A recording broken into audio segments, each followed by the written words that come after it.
Hey St. Peter's family, welcome back to our sermon series wrap up. We have just wrapped up our latest sermon series, Feltboard Bible Sunday School Stories, this past Sunday. And so I'm here, I'm Christy Walker, I'm pastor to the Element, and I'm here with Pastor Pat, Pastor Whitney, and Pastor Alex, just to talk about this past sermon series and just some lingering thoughts, just kind of debriefing it. I know that this was one that was I will say when it was presented in our sermon planning, I was like, I am not seeing the vision here.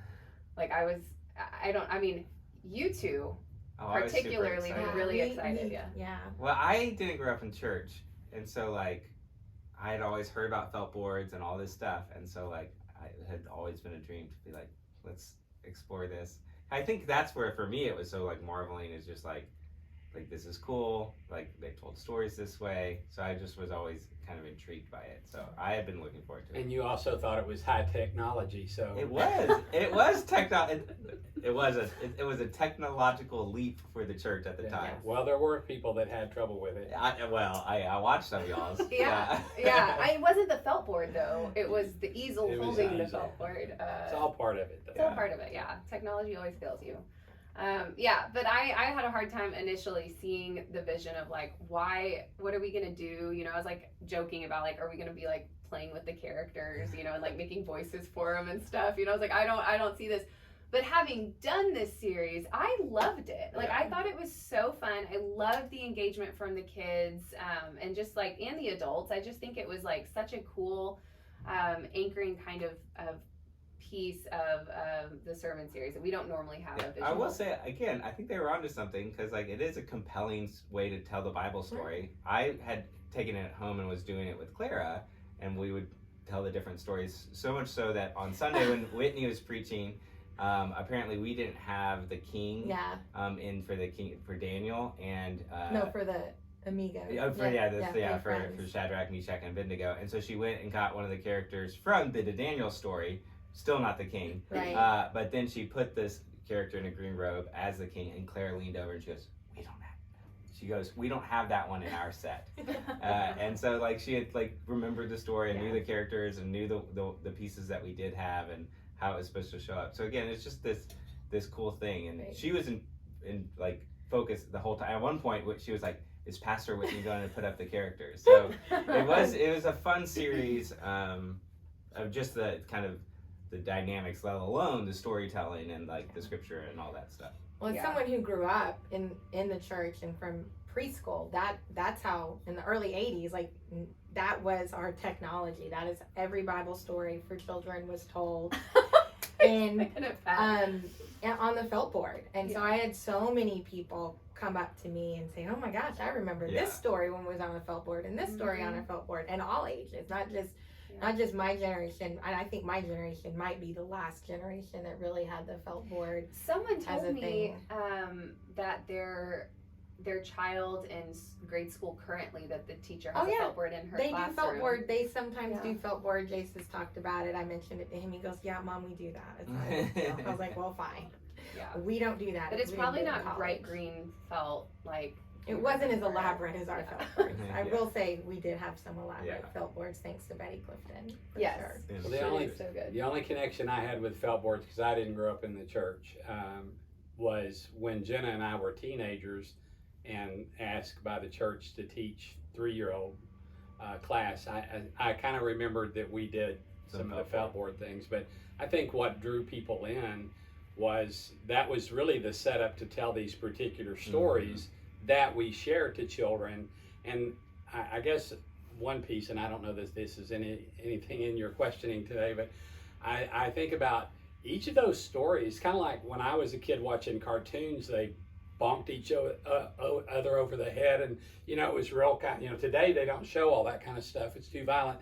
And I think we're still, in a way, teaching children stories that kind of have a lot of violence to it. So our task was to say, here's the gospel in the midst of these kind of fiery furnaces and dens and. No, and that was something interesting to me too, as I was kind of thinking about this being like our back to school series, which like we always expect to see more kids and families in attendance and stuff.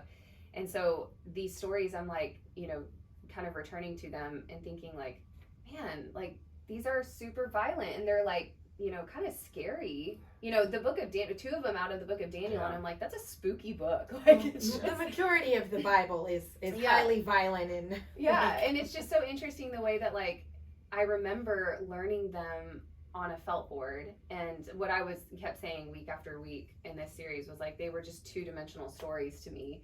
You know, the way that the felt board is 2-dimensional, and that like returning to them again and looking at them and unpacking them in all these different angles, they're so much more 3-dimensional, you know. And so that was super fun to get to do that and like kind of look at these stories in a new way. It was good to be able to point even the children in worship while we were preaching to the good news piece of the story, because even though they're not going to hopefully ever face a fiery furnace or a lion's den, they will have times that they're really afraid of whatever it is they're facing.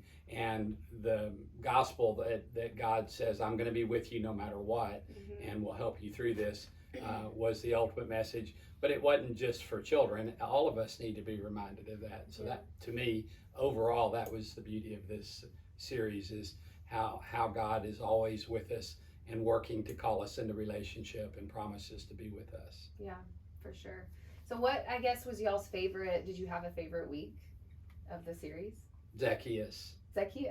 Yeah, he was the least scary. Yeah, that's a very friendly story. Well, I sure. mean, it's wait until they have to start paying taxes. Yes. I think that will. I think older children get that one That's very true. well. Yeah. No, it is. Everybody knows the song, and the main question I got after that Sunday was, how come we didn't sing the song? And I said, because I feel like we know it well enough, and we had other things to say. We sang like a snippet of it. Did you? they should have come to Little Courage. snippet. Jenny sang it. Oh, really? Oh yeah, Jenny always sings the songs. Well, they can find that at our Facebook page for Courage Courage, and go Facebook page, and listen to it. But now, you know, it is a fun song that the children learn, and we all remember it obviously many years later. But it's a redemption story for someone whose life had kind of spiraled in the sense of being self-centered and making his living off of others, and the hate and anger that went along with that from all sides, and how Jesus just stepped in the middle of it and, not listening to the crowds, focused on Zacchaeus and called him and said, hey, I'm going to come eat with you today. And that's the same Jesus that comes and says, hey, I'm going to meet with you today. And we know our sins and shortcomings, and just to hear that story again, it was a reminder for me, and I hope for others, that no matter who we are, no matter what we've done, God loves us, and God comes to us and says, hey, I'm going to be with you. I want to abide with you. I want to walk with you. And so that was my favorite of the. Yeah, I like that one too. I mean, this theme was kind of present in all the stories, but like just the powerful like effects, like the ripple effects of when people like are faithful, you know. And I mean, but specifically in the Zacchaeus story, is like, yes, Zacchaeus like had this moment of redemption and like reconciliation with God and like new life with God, and his life was changed. But then the thing I was like hadn't seen before, probably because I was so focused just on Zacchaeus's character, but really like the effect that it had on that community after Jesus leaves and Zacchaeus stays there and lives this transformed life. Like part of that cultural understanding is he's like taking more than his due off of like the backs of hardworking people, and like, what does that mean economically for those people? What does that mean for stress for those people? What does that mean? I mean, he was hated, right? And so now he's not only like given back, but it's just, you know, kind of assumed and understood that like he's going to start like only taking what he needs to send on to Rome, because he'll still have to do that because they are occupied. But like the economic like you know, freedom that people are going to experience, the stress that's going to come from that, of like just the way that's going to totally transform that community, because one person came to faith and one person started to follow Christ, and one person started to like, whether or not anyone else in that community does or doesn't believe in Jesus in the same way, like they will start to like feel like this powerful effect of like what it means for people to like live a life, and I'm going to use the word righteousness, you know, like that is living into righteousness of right living with God. And so that was incredible to me. It's just the ripple effect of it all. So mine was Shadrach, Meshach, and Abednego. And part of it is, I think that is the more powerful story in Daniel. I think everyone focuses on Daniel in the lion's den, and I kind of think why that is a powerful story. I think those three friends, their story is a whole lot more powerful. And I think the biggest piece of it is one of the lines that they say is, but even if he doesn't, like where they are saying, even if we die in here, even if we are not saved from the furnace, like from the death of going into the fire, we know that God is still with us, and we are choosing to still put our faith in that. And I think that that's something that each of us have prayed for. We've prayed for certain things, we've asked for certain things, and the reality is it does not always end up the way that we want.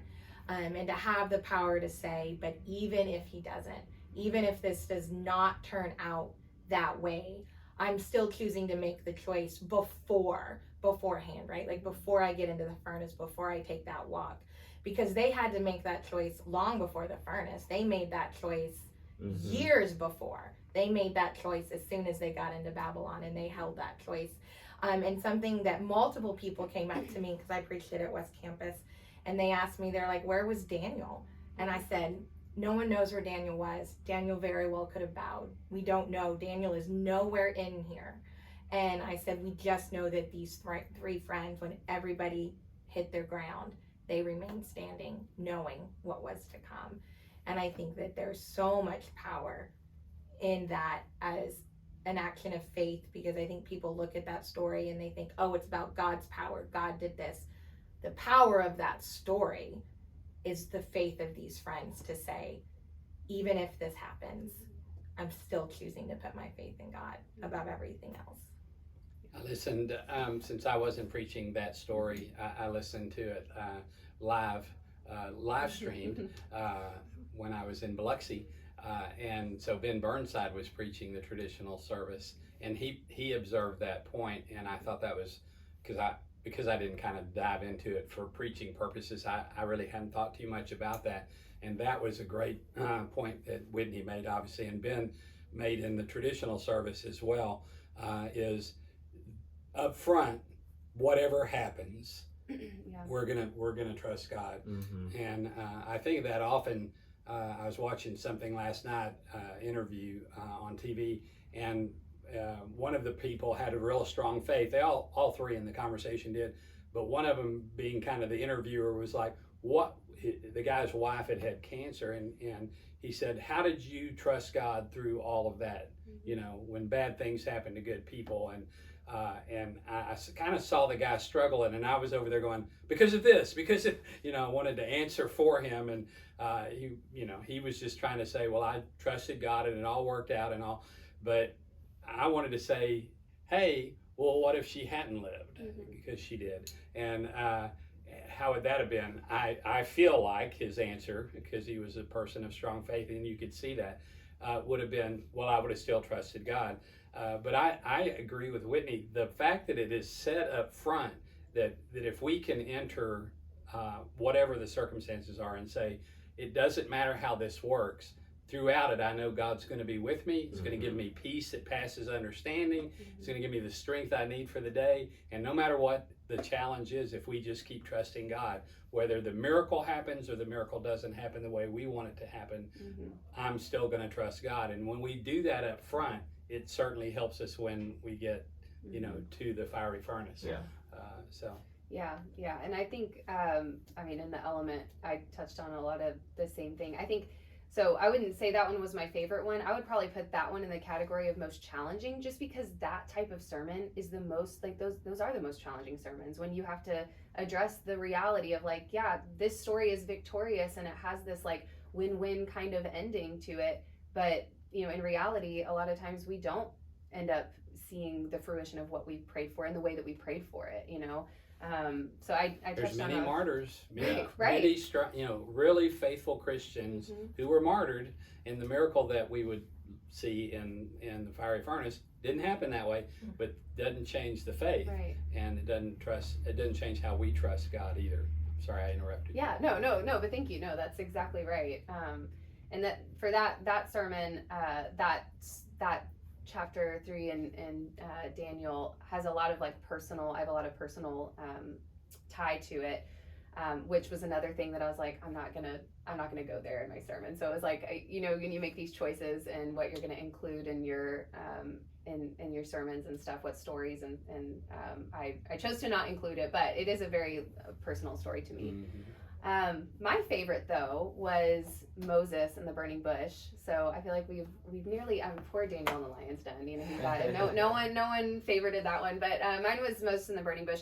I think particularly the thing that I found compelling in this story was kind of like right at the beginning when I was like unpacking it, is just the reality that like the bush appears, and then Moses has to go and just pay attention to it and like investigate it before then like God calls to Moses.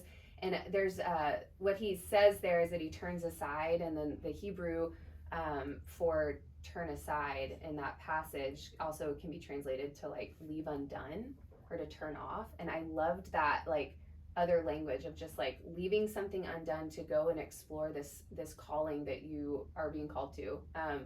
And I, just as I was kind of thinking about how that relates to us, in our lives today, how, we're going back to school and it's busy and we have our schedules and, all of the things that we, all of our plans for, what's coming up. And it's just so interesting to overlay that story where, Moses was like, I don't want to have a part of that life in Egypt. I'm just going to be here. I'm going to shepherd the sheep. I'm just going to, I'm just going to have my quiet little peaceful life.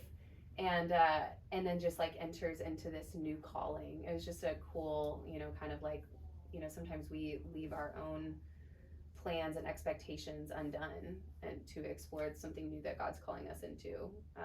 So I found that to be really, really cool. And then I received an email later that week saying that was something particularly, which maybe that's why that's sticking out to me now as like something that was a favorite, was I love when people respond and with something that they were blessed by, as they kind of went on in their own mind, like, how God was speaking to them, and then relay that back to us. I feel like that's such a gift, to be like, to get to hear a word from God through someone else. I'm thinking that if that story was today, it would be Moses was looking at his phone and he saw something flash and he goes, wait a minute, I'm going to turn off my phone because I want to go see.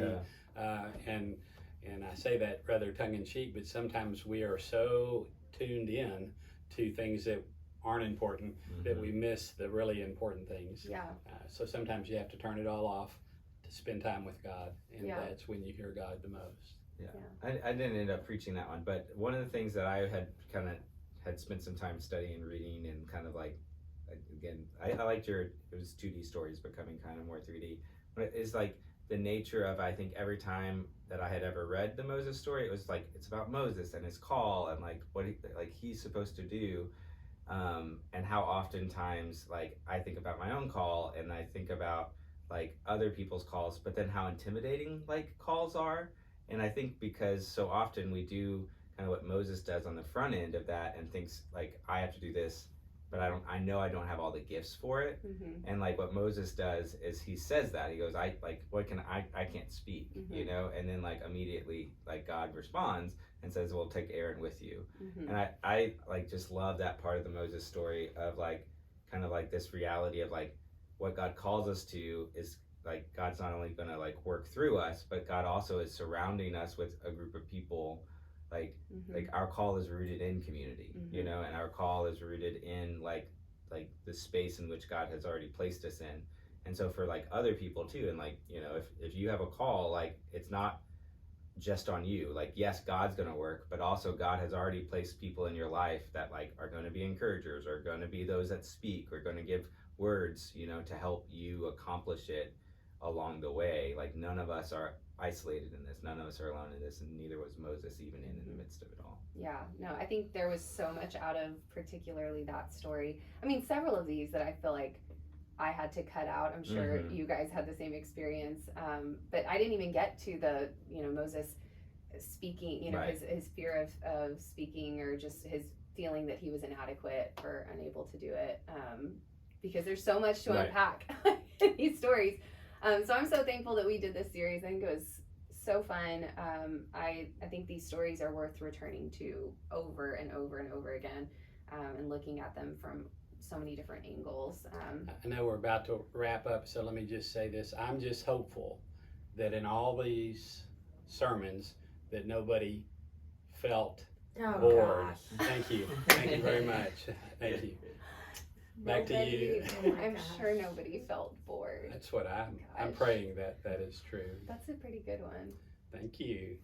Well, thanks for joining us. We always look forward to these. Hopefully, Our upcoming sermon series, let me pick back up there because all you really wanted to do is cut me I'm just off. going to let you guys close it Yeah. out. Yeah. So we're going to do Philippians beginning this Sunday. It's going to be kind of easy to follow. There's 4 chapters. There's 4 Sundays. So read a chapter. You'll be prepared for us each week. And we're looking forward to talking about Philippians beginning this Sunday, September the 3rd. Woohoo. All right. See you next time. thanks for joining us.